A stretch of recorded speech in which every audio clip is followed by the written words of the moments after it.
अस्सलाम वालेकुम dear students. मैं आपका टीचर प्रोफेसर वकास अहमद आपसे मुखातिब हूँ। आज हम फर्स्ट ईयर का chapter 7 first law of thermodynamics का टॉपिक पढ़ेंगे। देखें, फर्स्ट लॉ ऑफ थर्मोडायनेमिक्स का जो टॉपिक है ये आपको मालूम होना चाहिए कि दिस टॉपिक इज आल्सो या this law is also called law of conservation of energy. और फर्स्ट लॉ ऑफ थर्मोडायनेमिक्स को जब हम डिफाइन करते हैं तो डेफिनेशन को आपने अंडरलाइन कर लेना, because it is the example for short question. क्या कहते हैं जी इसमें? The first law of thermodynamics also called the law of conservation of energy states that energy can neither be created nor be destroyed but can be converted from one form to another form. ये वो मशहूर ज़माना law है जो आप पहले भी कई बार पढ़ चुके हैं, मैट्रिक में भी आपने ये पढ़ा होगा। तो दिस लॉ, इसको आपने क्या कर लेना है जी, हाईलाइट कर लेना है शॉर्ट क्वेश्चन के लिए। यहाँ से शॉर्ट क्वेश्चन क्या आएगा, इसको प्लीज राइट इट डाउन जी। शॉर्ट क्वेश्चन लिखें कि define first law of thermodynamics, define first law of thermodynamics and gave its mathematical form। तो इसकी मैथमेटिकल फॉर्म आपके पास क्या आती है कि delta E is equal to Q plus W. बस ये डेफिनेशन आपने लिखनी है यहाँ से। इस डेफिनेशन को लिखने के बाद आपने ये यहाँ से इसका फार्मूला लिख देना है, delta E is equal to Q plus W. तो ये आपका 2 नंबर का शॉर्ट क्वेश्चन कंप्लीट हो जाएगा। अब इस लॉ का इंटरनल एनर्जी के टॉपिक से क्या लिंक है? याद रखें, हमने कहा था इंटरनल एनर्जी अगर आपने चेंज करनी है तो दो तरीके हैं। Either you can change the kinetic energy, either you can change the potential energy. Kinetic energy कब चेंज होगी? जब आपके पास मॉलिक्यूल्स की मोशन चेंज होगी। और पोटेंशियल एनर्जी कब चेंज होगी? जब आप सिस्टम पर वर्क करेंगे या सिस्टम से वर्क लेंगे। Work done by the system होगा या work done on the system, दोनों सूरतों में आपके पास पोटेंशियल एनर्जी चेंज हो जाएगी। तो पोटेंशियल एनर्जी चेंज हो या काइनेटिक एनर्जी चेंज हो, दोनों सूरतों में आपके पास इंटरनल एनर्जी चेंज हो जाएगी। स्टूडेंट्स, हमने देखना है कि हमारे पास फर्स्ट लॉ ऑफ थर्मोडायनेमिक्स जो है उसका इंटरनल एनर्जी से क्या लिंक बनता है। एक्चुअली हम क्या करने जा रहे हैं, वर्क डन का रिलेशन पढ़ने जा रहे हैं।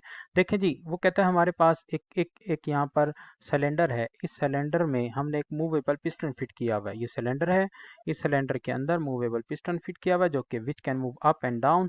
अगर हम क्या करते हैं, इस सिलेंडर का यहाँ से वॉल्यूम बढ़ाना चाहते हैं, वॉल्यूम बढ़ाने के लिए हम क्या करते हैं, इसका टेम्परेचर बढ़ा देते हैं। फॉर एग्जांपल यहाँ पर हम नीचे से इसके ऊपर फ्लेम अप्लाई करते हैं जी, और वो फ्लेम जो है वो क्या करेगा, इस गैस के टेम्परेचर को बढ़ा देगा। बोलें, गैस के टेम्परेचर को बढ़ा देगा। गैस का टेम्परेचर यहाँ से बढ़ जाएगा और गैस का टेम्परेचर बढ़ेगा तो ऐसी सूरत में पिस्टन विल मूव अपवर्ड, क्योंकि काइनेटिक एनर्जी बढ़ेगी। ये हमने नीचे क्या लगा दी जिसके ऊपर, यहाँ पर एक बर्नर लगा दी। वो बर्नर क्या कर रहा है, इसको इस सिलेंडर को हीट अप कर रहे हैं। हीट अप करने पर क्या होगा, वॉल्यूम इंक्रीज होगा। देखें, बात यह है कि जब हमने हीट अप करना शुरू करना है, यहाँ से फ्लेम देंगे तो फ्लेम क्या करेगा, शुरू में ही यहाँ से इसको एनर्जी देना शुरू कर देगा। ये फ्लेम क्या कर रहा है जी, यहाँ से it will give or provide heat to the gas, और गैस क्या हो जाएगी, हीट अप हो जाएगी। हीट अप होकर एक्सपेंड करेगी, एक्सपेंड होकर ये वॉल्यूम बढ़ जाएगा। ऐसी सूरत में क्या होगा, देखें यहाँ पर जब हम टेम्परेचर बढ़ा रहे हैं, वॉल्यूम एक्सपेंड हो रहा है, पिस्टन अपवर्ड मूव कर रहा है। पहले ज़रा कंसिडर करें कि जब आपने क्या किया कि टेम्परेचर को बढ़ाया, लेकिन टेम्परेचर बढ़ाने पर अभी पिस्टन मूव करना शुरू नहीं करेगा। अभी क्या होगा, फिलहाल यहाँ पर इनसाइड जो गैस मॉलिक्यूल्स हैं they will absorb the heat. वो हीट को क्या करेंगे जी, एब्जॉर्ब करेंगे। ये जो गैस मॉलिक्यूल्स हैं ये इनसाइड क्या करेंगे जी, गैस के मॉलिक्यूल हीट एब्जॉर्ब करेंगे। पिस्टन अभी अपवर्ड मूव नहीं करेगा।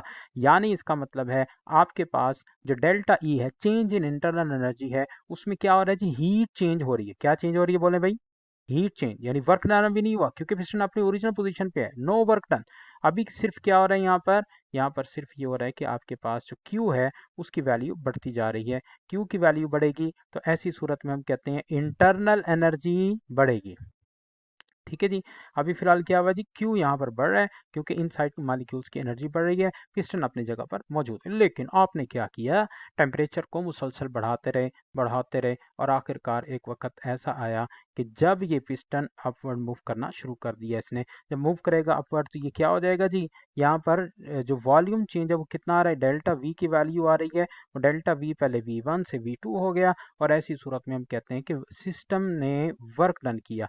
देखें, जो इनसाइड गैस के मॉलिक्यूल्स थे उन गैस के मॉलिक्यूल्स ने क्या किया जी, इस पिस्टन पर वर्क किया, जिसकी वजह से this piston is moving upward. अब ये जो वर्क डन हुआ इस दौरान, वर्क डन की वजह से हम कहते हैं कि यहाँ पर अब इंटरनल एनर्जी चेंज हुई है। किस वजह से जी, due to change in potential energy, और पोटेंशियल एनर्जी यहाँ पर किसके बराबर है जी, वर्क डन के।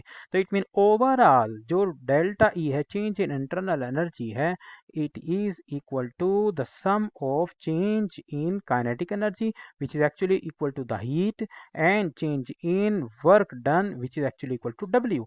तो क्यू और डब्ल्यू को एड अप करें तो हमारे पास क्या आता है जी, डेल्टा ई आता है। ये आपके पास फर्स्ट लॉ ऑफ थर्मोडायनामिक्स आ गया कि आपने जितनी भी एनर्जी प्रोवाइड की, वो एनर्जी जो सिस्टम में ऐड हो रही है वो ज़ाहिर नहीं हो रही, बल्कि कुछ वर्क डन में इस्तेमाल हो गई, कुछ सिस्टम ने एब्जॉर्ब कर ली अपना टेम्परेचर बढ़ाने में। तो ऐसी सूरत में कहते हैं कि delta is equal to Q plus W.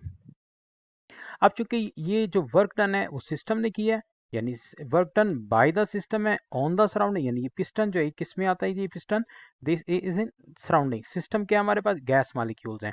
तो work done by the system है तो इसको हम माइनस से लिखते हैं, जैसे हमने लास्ट टाइम भी ये बात की थी। तो आपके पास ये फार्मूला क्या बन जाएगा कि delta E change in enthalpy is equal to Q minus P delta B. Work W की जगह पर हमने पी डेल्टा बी लिख दी है, जो कि लास्ट पेज पर भी हमने पढ़ा था इसको। So when the piston is kept in its original position or the volume of the gas is not allowed to change, then delta V is equal to 0 and equation 2 will take the following form। देखो जी, अब हम एक काम करते हैं, एक twist लेते हैं। यहाँ पर ट्विस्ट क्या है जी, कि आपने क्या करना है जी, यहाँ पर इस तरफ इसके पिस्टन के साइड पर पेच लगा देने। क्या लगा देने जी, सिस्टम इस पिस्टन के साइड पर पेच लगा दिया, एक पेच यहाँ पर लगा देना आपने। तो ऐसी सूरत में क्या होगा जी, आपके पास ये पिस्टन यहाँ पर फिक्स हो जाएगा। बोले जी, पिस्टन क्या हो जाएगा, फिक्स जी। ये देखिए यहाँ पर ये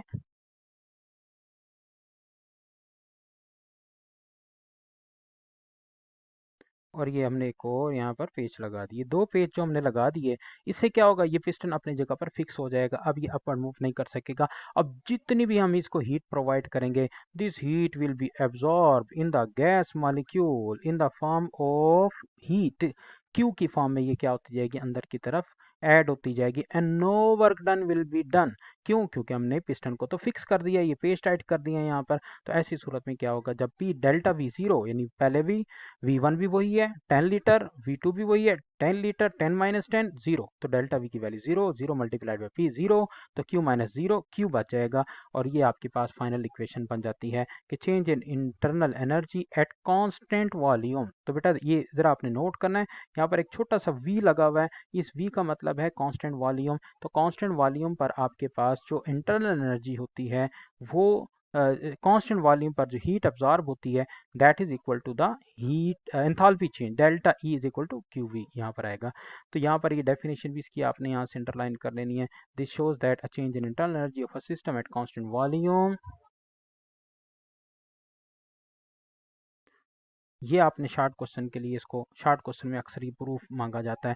दे show that change in internal energy of a system at constant volume is equal to heat absorbed by the system Q we.